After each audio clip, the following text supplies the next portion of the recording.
Amados irmãos, a paz do Senhor, aqui é o pastor Aurélio Ornelas, pastor da Igreja Metodista Pentecostal, no Morro da Carolina, no Jacatirão, Caxias, Congregação Santa Marta, Belfor Roxo, Congregação Nova Campina de Caxias, para ministrar mais uma lição aqui da Escola Bíblica Dominical, hoje a lição de número 10, a última defesa de Jó. E como temos falado em todos esses vídeos, o objetivo que estamos gravando e enviando aos irmãos que vão recebê-lo é a dificuldade de alguns irmãos por motivo de enfermidade ou deslocamento na situação atual ainda que estamos aí diante da Covid, ou até mesmo algum que esteja trabalhando e não pode ir na igreja, mas já a escola dominical nesse trimestre voltou a ser presencial, então os que puderem ir estejam na igreja no momento da escola dominical aprendendo com os respectivos professores. Então vamos hoje então para a lição 10, continuando estudando sobre o livro de Jó, sobre a vida do patriarca. Última defesa de Jó, textual: ou não vê ele os meus caminhos e não conta todos os meus passos? Jó 31:4. A verdade prática: ao olhar retrospectivamente para o passado, lembre de o quanto Deus trabalhou nele. Agora vamos ler a leitura bíblica em classe. Se encontra em Jó 29, de 1 a 5, 30, de 1 a 5, 31, de 1 a 5. Esse última defesa de Jó se encontra nos capítulos 29, 30 e 31 do livro. Jó 29. Prosseguindo Jó, em sua parábola, disse: ah, quem me dera ser como eu fui nos meses passados, como nos dias em que Deus me guardava. Quando fazia resplandecer a sua candeia sobre a minha cabeça, eu, com a sua luz, caminhava pelas trevas. Como era nos dias da minha mocidade, quando o segredo de Deus estava sobre a minha tenda. Quando o Todo-Poderoso ainda estava comigo, e os meus meninos em redor de mim. Jó 30. Mas agora se riem de mim os de menos idade que eu, cujos pais eu teria desdenhado de pôr com os cães do meu rebanho. De que também me serviria a força das suas mãos, força de homens cuja velhice esgotou o seu vigor? De mim e fome se debilitaram, e recolhiam-se para lugares secos e tenebrosos, assolados e desertos. Apoiavam malvas junto aos arbustos, e o seu mandamento eram raízes dos zimbros. No meio dos homens eram expulsos, gritava-se contra eles, como contra um ladrão. 31. Fiz concerto com os meus olhos, como, pois, os fixaria numa virgem? Porque qual seria a parte de Deus vinda de cima, ou herança do Todo-Poderoso desde as alturas? Porventura não é a perdição para o perverso, o desastre para os que praticam iniquidade? Ou não vê ele os meus caminhos e não conta todos os meus passos? Se andei com vaidade, se meu pé se apressou para o engano. O objetivo geral do autor dessa lição é mostrar que Jó, profundamente afetado pelo sofrimento, recorda nostalgicamente do seu passado de glória. Os objetivos específicos: primeiro, o objetivo é mostrar que Jó lembra os tempos passados, quando era visto e reconhecido socialmente por todos. 2. Constatar o estado passado de Jó como presente, quando se tornara um motivo de escárnio. E o 3. Elucidar a insistência de Jó na defesa da sua inocência. Então vamos aqui para o comentário, a introdução. O capítulo 31 encerra da seguinte forma: acabaram-se as palavras de Jó. Jó 31:40. Trata-se de uma retrospectiva nostálgica do passado de Jó. 31, 29 a 31. Por isso, nesta lição, veremos a lembrança de Jó acerca de sua prosperidade material e espiritual, de sua adoração a Deus e das bênçãos que o Todo-Poderoso concedeu à sua casa. Mas agora, em oposição ao momento de escárnio e vergonha que ele passa no presente. Nesse sentido, Jó não aceita que as coisas terminem assim, e, portanto, ele deseja se apresentar diante de Deus para defender a sua causa. Pequeno comentário, uma retrospectiva aqui do nosso próprio estudo. o livro, como dissemos, estamos estudando o livro de Jó, a história da vida do patriarca, muitas vezes aqui chamado pelo autor da lição como homem de Uz. Então aprendemos na primeira lição quem era Jó e tal. A reunião depois que teve Deus com os seus anjos, Satanás apareceu ali, Deus deu testemunho de Jó diante do próprio Satanás. Satanás então falou que se Deus tirasse os bens materiais, ele blasfemaria, já que Deus o abençoou, por isso ele servia a Deus por causa daquilo que ele tinha recebido. Deus permitiu que tirasse, então todos os bens materiais foram perdidos e também os 10 filhos dele morreram nesse mesmo dia. E novamente Deus se reúne com seus anjos, Satanás aparece também e Deus fala para Satanás: você está vendo? Jó não blasfemou.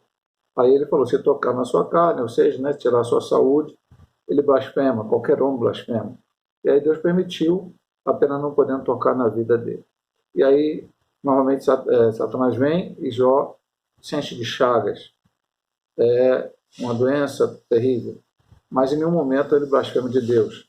Até a sua mulher fala para ele: amaldiçoa o seu Deus e morre.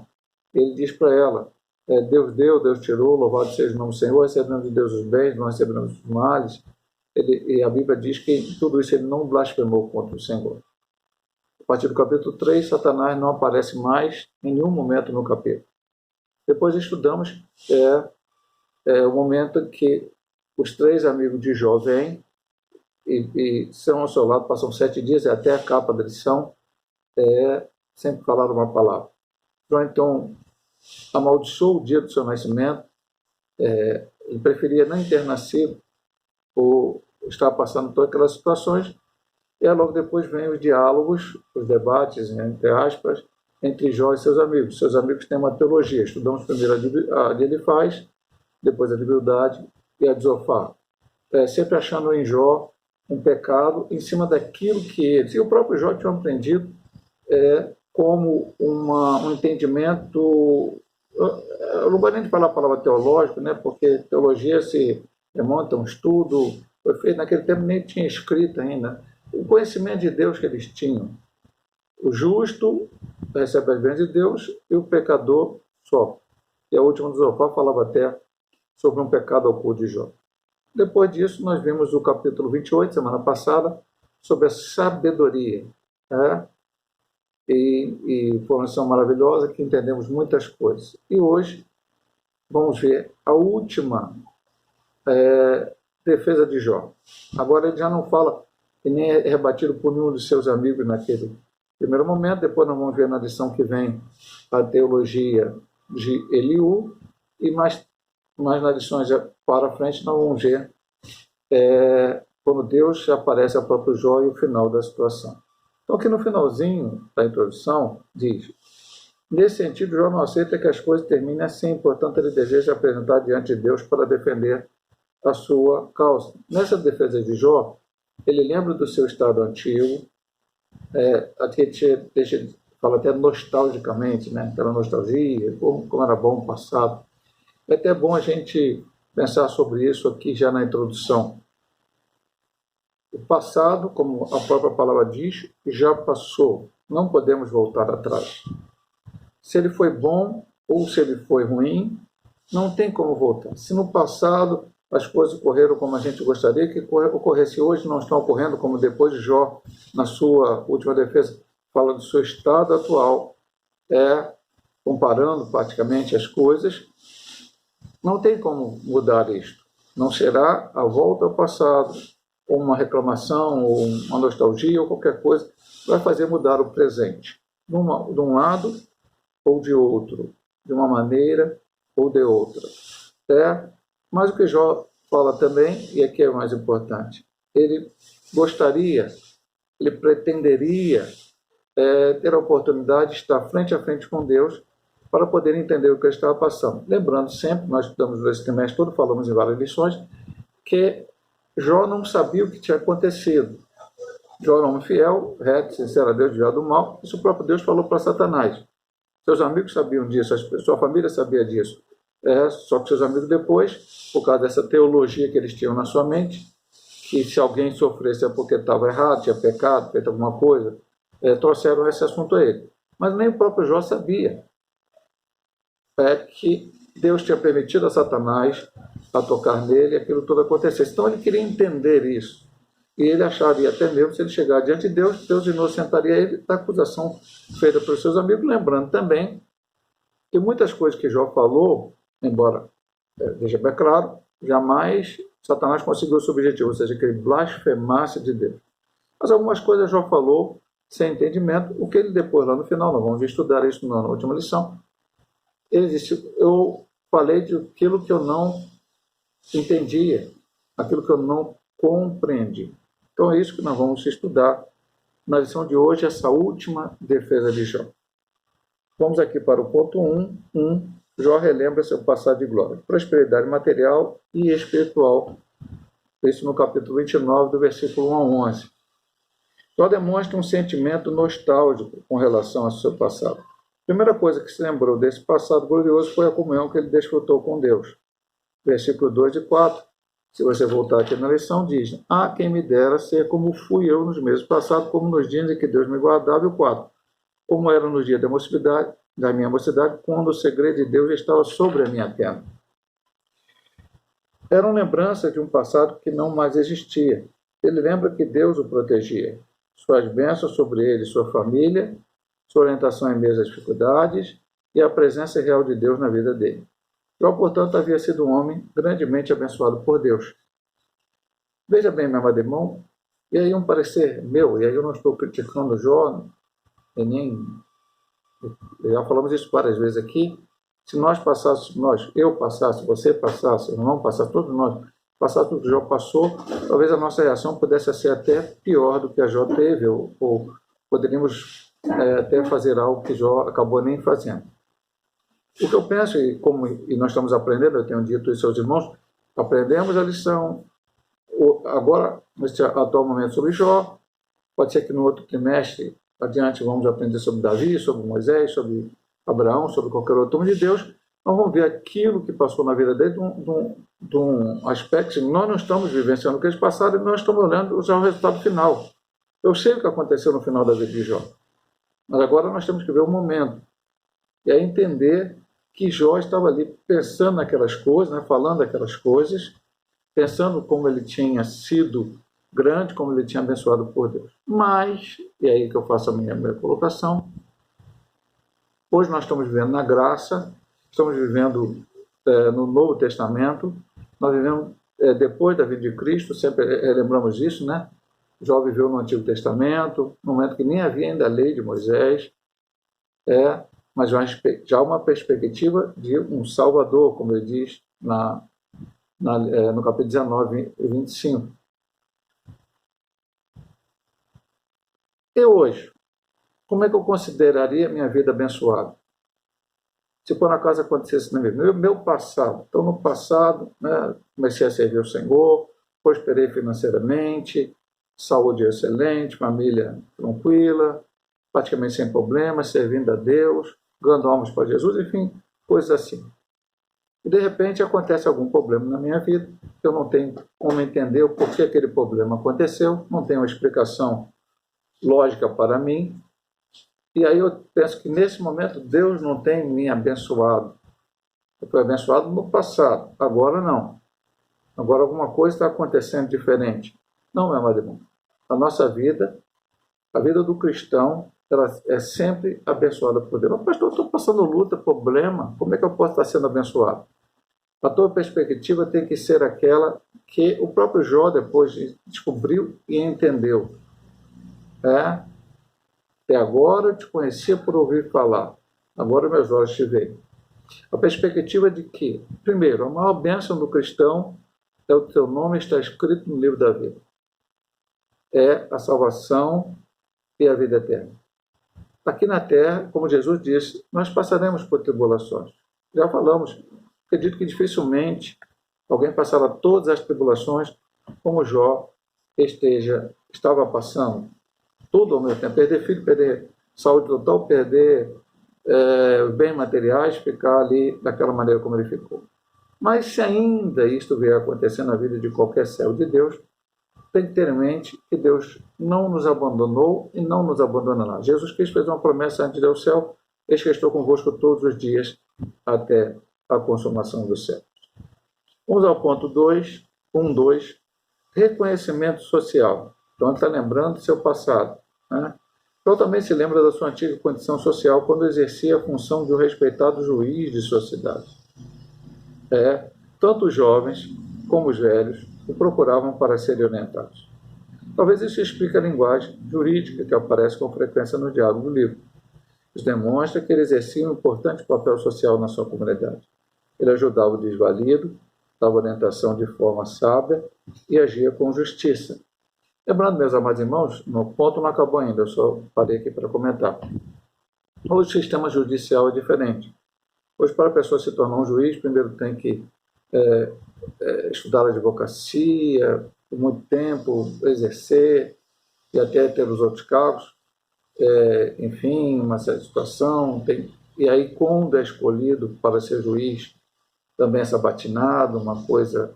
Não é qualquer um que é juiz, a não ser em alguns momentos aí que nós sabemos que a política brasileira é bem complicada, há muita situação, há uns arranjos aí, mas sendo na forma normal, tem que ter aquele saber jurídico, né, um entendimento. Como é que é naqueles dias? Naquele dia não tinha nem escrita, então como seria estudar? Não havia essa ideia de estudar direito, não havia até a lei de Moisés, que é a base para a lei romana, que é a base para a lei moderna, nem havia ainda existido. Então, era com aquilo que eles aprendiam de pai para filho, com a ética que eles tinham recebido, que deveriam viver. E Jó, sendo aquele homem que Deus já tinha dado testemunho a Satanás, reto e íntegro, então, destacando no meio daquela sociedade, ele passou a ser esse homem que julgava eles. Ele julgava no sentido de dizer você está errado, tal, não. As causas, os problemas, diz aqui, exercia importante para o social na comunidade. Era um bem visto no meio da sociedade, era íntegro.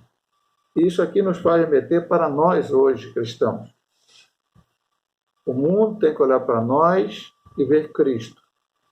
Muitas vezes o mundo não vai entender o seu posicionamento, porque o mundo quer. Eu digo isso que eu falo na igreja.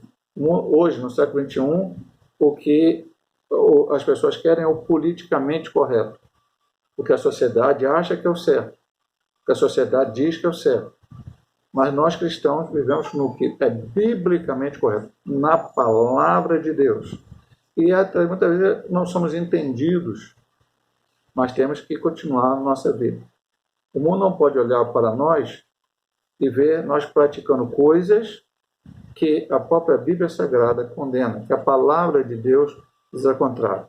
Mas eles têm que olhar para nós e ver uma vida cristã, sadia, abençoadora para outras pessoas. Na sua busca pela justiça social, Jó protegia os pobres e punia os opressores. Seu amor e defesa pela justiça eram-lhe como uma vestimenta e adorno. Ele dava apoio social aos menos favorecidos e era como se fosse os olhos do cego. Até mesmo com os estrangeiros, ele se preocupava. Tendo agido com justiça e equidade, era mais natural que esperasse que os seus dias terminassem em paz, ao lado de sua esposa e filho. O contrário disso não estava em sua agenda, terminar a vida sem saúde, sem honra e sem paz com Deus. Então, ele cuidava dos pobres, ele cuidava das pessoas com dificuldade, dos menos favorecidos, enfim, um trabalho até que podemos dizer, entre aspas, social, muito importante. E até fazendo um parênteses aqui, a igreja hoje tem que estar preocupada com isso. Até Tiago nos fala isso. Não adianta você dizer para ver o teu irmão passando frio e dizer, vai lá que Deus te aquente. Se você não for lá e der cobertura a ele. Por isso ele diz que a fé sem obras é morta. Então existe, o teu irmão está passando fome, não adianta dizer, Deus te alimente, Deus te dê condições. Se você não for e tendo condições, não der o alimento a ele. Por isso o trabalho social na igreja é de bastante valor. Apenas uma pequena colocação aqui para os irmãos. Quando eu assumi a igreja metodista pentecostal no Morro da Carolina, Jacatirão, eu não sei por que motivos, eu não sei, não tenho como explicar, a junta diaconal não estava funcionando naquele momento. Ela funcionou por muito tempo, mas naquele momento ela não estava funcionando. A junta diaconal na Igreja Metodista Pentecostal é o corpo de diáconos e diaconisas que juntos se reúnem, no caso da Igreja de Caxias, mensalmente, somente esse ano, por causa da pandemia, nós tivemos dificuldade, para fazer o trabalho de ação social na igreja, campanha do quilo, outras campanhas de arrecadação, ajudar algumas coisas. Isso é muito importante. O próprio, vai citar aqui durante a lição, Tiago nos fala que o verdadeiro evangelho é cuidar das viúvas, dos necessitados e apartar-se do mal.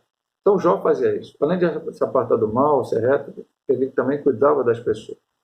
E, teoricamente, o que vem à nossa mente? Se eu faço isso, então Deus vai me abençoar e eu vou ter a minha vida tranquila, entre aspas, mas não era isso que estava acontecendo na vida de Jó naquele momento. No recorte do tempo ali, Jó estava, pelo contrário, sem filhos, sem bens, sem saúde. Totalmente complicado. Mas como falamos no primeiro ponto, na introdução, nós não podemos viver do passado. Temos que ver o presente. Qual o presente? Nós vamos ver que no final ele desejou estar diante de Deus. Isso depois, como vamos estudar lá na frente, foi concedido. Uma ponderação importante. Não há dúvida de que Jó, conforme a Bíblia mostra, era um modelo de justiça social. Todavia, devemos ter o cuidado de não transportar para dentro do texto bíblico nenhuma teoria moderna de justiça social firmada em valores materialistas contrários aos defendidos nas Escrituras. O fato de que ele era um homem que defendia a justiça social nem de longe se pode classificá-lo como socialista. Nos termos modernos, isso seria forçar o texto, ir além do que está escrito e sobrepor o pensamento político na Bíblia. Isso aqui é importante, meu amado irmão, embora eu não queira entrar nessa demanda aqui, a demanda política. Então, hoje nós vivemos aí, ouvimos falar de socialismo, comunismo, capitalismo, neoliberalismo, e vai um monte de teorias humanas, de pensamentos humanos. No Brasil, eu não quero, volto a dizer, eu não estou aqui para falar de B. Os socialistas brasileiros vivem de forma capitalista. Acabamos de ver vários escândalos de pessoas que defendem o socialismo e com sítio, com isso, com aquilo, com uma série de coisas aí esquisitas, né, no meio da situação. Outros mais, você vê o patrimônio da maioria deles, é muito dinheiro, muita situação. Então, não, entre aspas, socialismo, né? Aí vão falar Marx, Lenin, aquela coisa toda, né? Estado à frente de tudo, defender a justiça social. Queremos justiça social? Sim, o Brasil não tem justiça social. Há um pouquinho pessoas que são muito ricas e a maioria é muito pobre. Mas o Evangelho, ele não veio para mudar essa situação, embora, e aí por isso ele faz essa ponderação importante. Hoje existe o Evangelho social, existe correntes dentro da igreja com pensamentos políticos e até alguns socialistas. Pastor, qual é o seu pensamento? Não, não quero pensamento socialista, nem capitalista, nem isso, nem aquilo. Eu quero viver o Evangelho de Cristo. Eu, como pastor, tenho que pregar a palavra. Eu já disse aqui várias vezes nas minhas reflexões. Jesus Cristo salva, Jesus Cristo cura, Jesus Cristo liberta, Jesus Cristo transforma o homem e brevemente ele voltará para buscar a sua igreja. Dito isso, esse evangelho tem que ser pregado. Ponto. Qual a parte principal é a salvação? Mas não precisa ajudar o pobre? Sim, o Tiago disse lá, ajudar a viúva. Então, se a igreja puder ter lá suas condições, né, as que são maiores, ter asilos, ter orfanatos para cuidar de pessoas, até centro de recuperações de dependentes, maravilhoso, isso é sensacional, isso é muito bom, precisa ser feito. Então, mas sempre lembrando que temos que pregar às pessoas Jesus. Nunca as ideias de algum homem, seja para um lado ou para o outro, estarem acima do Evangelho. Não, o Evangelho acima de tudo, para que as pessoas sejam transformadas pelo poder remedor do sangue de Jesus. Então Jó tinha tudo isso. Ele recordou o passado. Nós vamos parar aqui o primeiro vídeo, né? Não dá para gravar em um vídeo só. Vamos gravar a lição em 2 vídeos. Esse primeiro vídeo com a introdução e o ponto 1, e depois o segundo vídeo com o ponto 2, o ponto 3 e a conclusão. Agora nós vamos passar da questão do Jó, no ponto 1, pensando, lembrando nostalgicamente o seu passado, e agora no ponto 2, ele falando do seu presente. Vamos estudar isso agora.